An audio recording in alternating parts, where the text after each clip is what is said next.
చూడండి, ముందుగా చికెన్ అయితే తీసి ఇందులో అయితే వేసుకోవాలి. అంటే ఒక 1/2 కిలో చికెన్ అయితే తీసుకున్నాను నేను.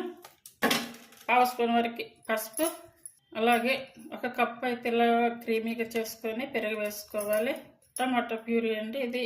ఇప్పుడు టేస్ట్ సరిపడే సాల్ట్, పెప్పర్ పౌడర్ వచ్చేసి 1/2 స్పూను, 1/2 స్పూన్ వచ్చేసి ఇది కర్రీ పౌడర్ అండి. ఇది కొన్ని వచ్చేసి ఫ్రై ఆనియన్స్.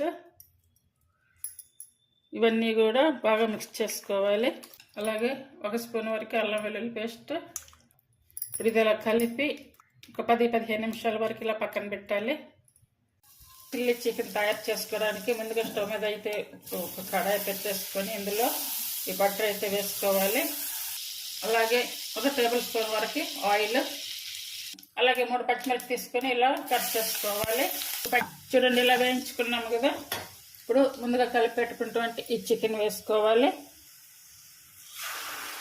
ఒకటి పెద్ద సైజు ఆనియన్ ఒకటి తీసుకొని ఇలా బాగా సన్నగా కట్ చేసుకొని ఇందులో వేసుకొని ఇప్పుడు ఇదంతా కూడా బాగా కలుపుకోవాలి.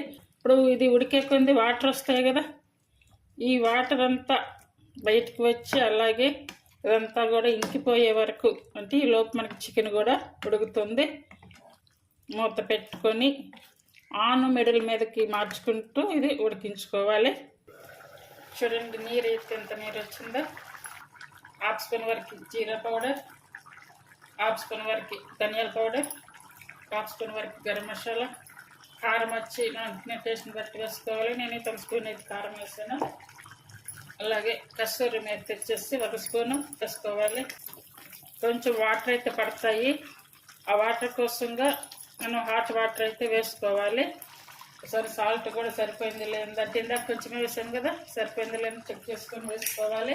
రెసిపీ మీకు నచ్చినట్లయితే ప్లీజ్ లైక్ చేసి షేర్ చేసి సబ్స్క్రైబ్ చేయండి. హై ఆప్షన్ అందంటే హై ఆప్షన్ ఇచ్చి ఛానల్ సపోర్ట్ చేయండి.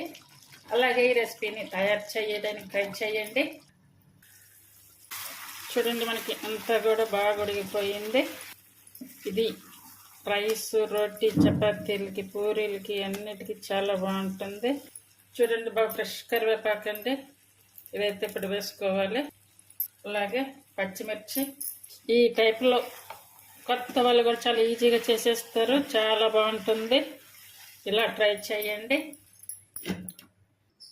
చాలా తక్కువ టైంలో చాలా ఈజీగా చేసుకునేటువంటి రెసిపీని మీకు నచ్చితే కనుక ఫాలో అవడం చేయడానికి ట్రై చేయండి. Thank you for watching.